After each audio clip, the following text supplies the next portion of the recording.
I'm Tammy. Cameraman is Chris, my husband, and this is Collard Valley Cooks, where we cook good old Southern food just like our mamas did.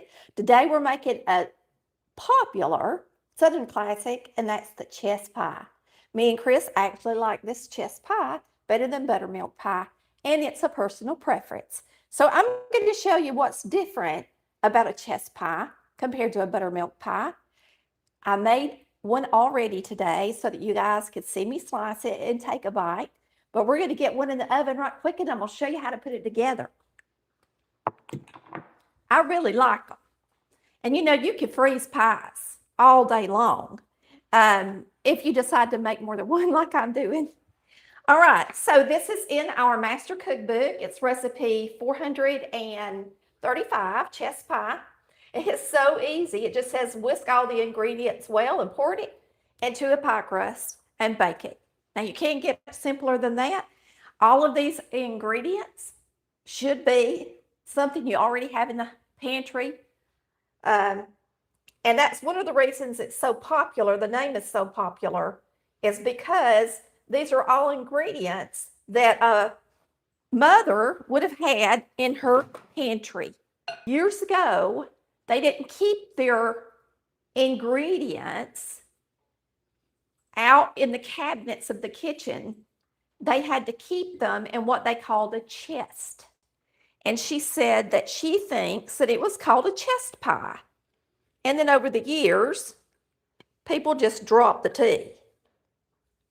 But there's all kind of stories about it. Now we're putting in a 1/4 cup of melted butter. And I'm just going to put everything in here. We've got 2 large eggs, a 1/2 cup of evaporated milk, a 1/2 cup of water,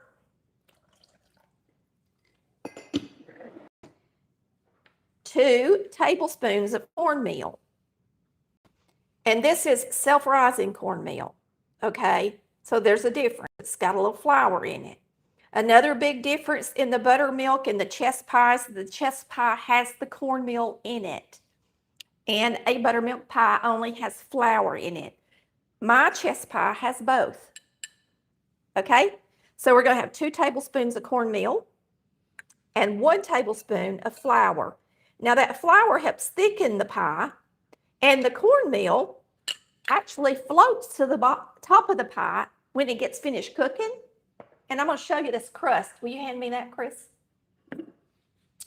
When it gets finished cooking, the cornmeal floats to the top and it creates like a little crunchy, sugary crust on the top of your pie. That's what I like about the chess pie personally. That's one of the reasons why I like it better. A lot of people think about the cornmeal being in there and they think that sounds yuck, but they don't realize it floats to the top and creates a crunchy crust. All right, you got 3/4 cups of sugar. Let's see. It's a 1/2 tablespoon of white vinegar. Now, when you're using regular milk and sugar, like we're doing in this pie, they're adding the vinegar to kind of cut that sweetness. The buttermilk pie doesn't have the vinegar because the buttermilk cuts the sweetness, okay? There's another difference in the 2 pies. And then you've got vanilla. So in this chess pie, we'll go over the ingredients one more time since I've mentioned buttermilk pie and you might get confused. There's a teaspoon of vanilla and a 1/4 teaspoon of salt. And I'm just going to go down the list and name what we've got in here, or I'll name it while we're mixing it. How's that? So we're going to mix this up. And I chose to use a batter bowl because you're going to want to do a good job mixing this up. You want to really break up those eggs and get them blended in there good. So it's got sugar, flour, cornmeal mix, salt, 2 eggs, evaporated milk, vinegar, vanilla, and butter melted. And I'm gonna mix this over the sink because I really want to whisk it good. Now, a lot of times people ask questions about evaporated milk, like do you have to have evaporated milk, or Okay, what's the I'll talk a little bit difference? about evaporated milk. Evaporated milk is a little bit different than regular milk. It's a little more condensed. So it's richer in fat. It's not near as fatty as whipping cream, but it is more fat. Lots of times when you use evaporated milk in pies, and especially in a lot of mine, you'll notice that it's half the amount of evaporated milk that it is water. So it's almost like using milk. So let's say you don't have evaporated milk for one of my pies, but it calls for evaporated milk and water. Here we got a half cup of each. Instead of using evaporated milk and water, you could just use 1 cup of regular milk. It would replace the half cup of each of the other two. All right. Now, there's different ways to do this. Let me throw this in here. I forgot I didn't have it in here, but it's kind of boring to put it in the beginning. I do a pie crust. This is just a pre-made pie crust. I like to get them to room temperature, fold them up. This has got pie crust on it where I cut that pie a while ago. And then I usually line it up in the middle of the pan, flip it over, and I'm going to do this fast. So y'all get ready. I want to make sure my finger's in the middle. It is. Close enough. And then you're just going to kind of go around the edge and see how much you got left over. And see if you're skinnier on one end, like this end is kind of, this one's way over and this one's barely making it to the edge. So we're just going to scoot this over just a hair this way. There we go. And that gets it kind of even. We're going to put our finger down at the edge at the bottom. And then I'm just going to take it and I fold it over and pinch it. If I have enough to fold over, I fold it over. One person asked, what's the difference between this and like a custard, like an egg custard? Egg custard has a lot more eggs in it, but you know what? It tastes a lot like egg custard to me. Yeah, it does. It really does, y'all. And I mean, I've already ate a piece of it because I love it. And it tastes a lot like an egg custard. It's got a little bit of a crunch on the top. It's just a really good pie. Now, this pie is really, the filling, it don't have a lot of filling. So if you're wanting one that has a lot of filling, you might want to make like a recipe and a half if you're going to use a big pie crust like this or a big pie plate. Because really, my recipes really made for like those frozen pie crusts that Mama used to buy, the 8-inch. Now everybody's using 9-inch. And that takes a little more filling. And you're going to see what I mean, because see how thin it is?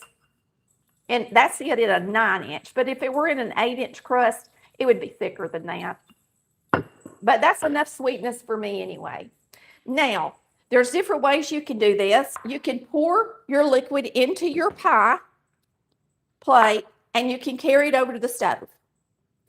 And this one is not full anyway, so it's not going to slosh out.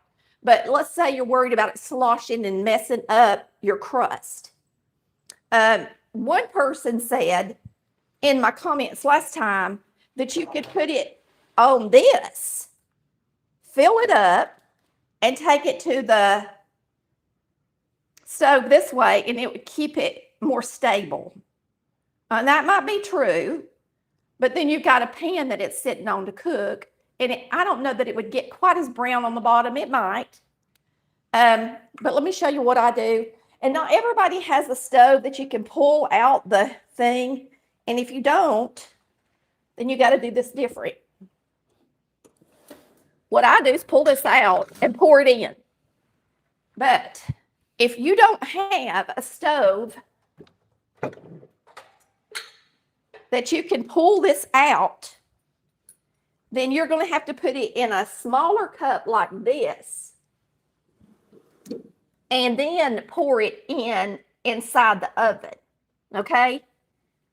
I can slide it in this way, so that's what I'm going to do. But really, if you're making this in a 9-inch crust like I'm doing, I got to mix this again. There's absolutely no reason why you can't just put it in there, because you're going to see once I fill this up, it's not real full. So you don't have to pre-bake the. No, you don't have to pre-bake Since the it's pie in there. crust. Yeah, that's good. Yeah. And that's all there is to it. Now this is going to bake from, I say 350 to 375, I think is what I tell you. Let me close this, y'all. It's been open for a while. See, I can just slide it in there slowly. But you can't do that with a rack that's not on a glider, because it don't slide slowly. It jerks as it goes in. Yeah, 375 for 30 to 35 minutes. I baked mine for 35 minutes and it got quite brown at 375. So I probably should have got it out in 30 minutes. But it worked. They said to wish Scott Daybalt a happy birthday. Oh, on hey, the live. Scott. Happy birthday. It is good to have you on here, Scott. You are one of the originals that's always watched my channel. And I do love you, buddy. And you know what? Scott is a great cook and he's a great decorator. He has the most beautiful house at Christmas. All right. Bring them over here, let them see what I'm cooking for supper, and then we'll slice this pie. Okay. So tonight I've got a roast. I don't boil it on high like this. I was trying to get some of the moisture off of it.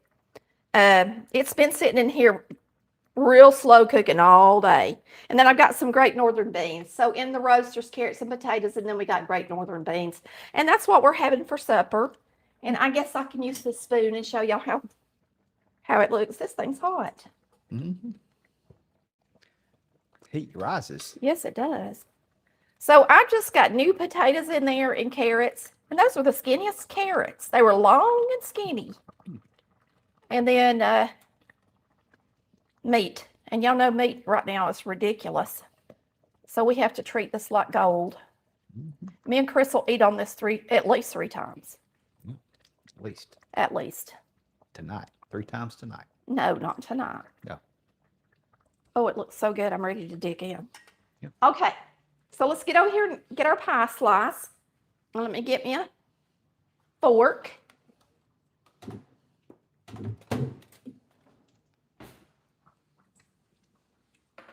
I bought these fun glasses, y'all. And because you know I like red. And everybody says I look good in red. So I thought, well, I'm going to get me some red glasses. Well, I've always had glasses with nose pads. These don't have nose pads.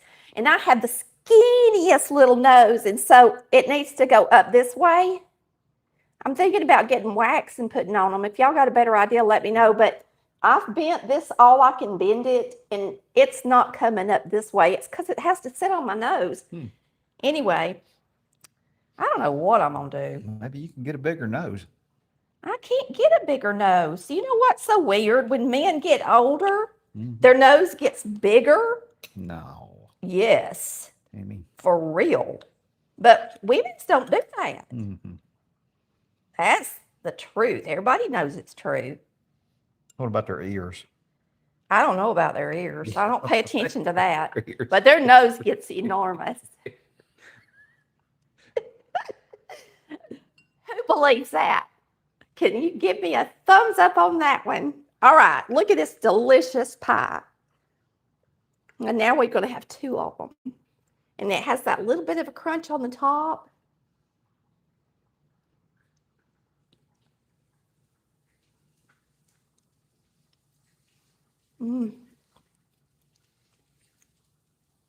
I just love it.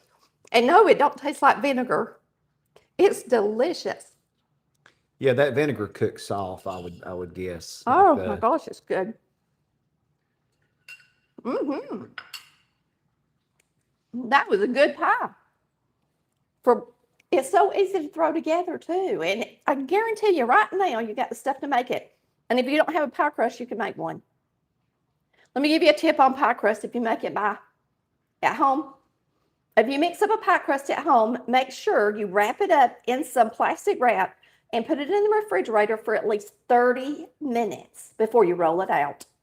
Lots of times, if your pie crust draws up and you think, I've just never been able to make one, it's because you're not letting it, put it in the refrigerator and let that gluten and stuff do what it's supposed to do, activate, and then give it some time and then pull it out and then roll it out and you'll have a pretty pie.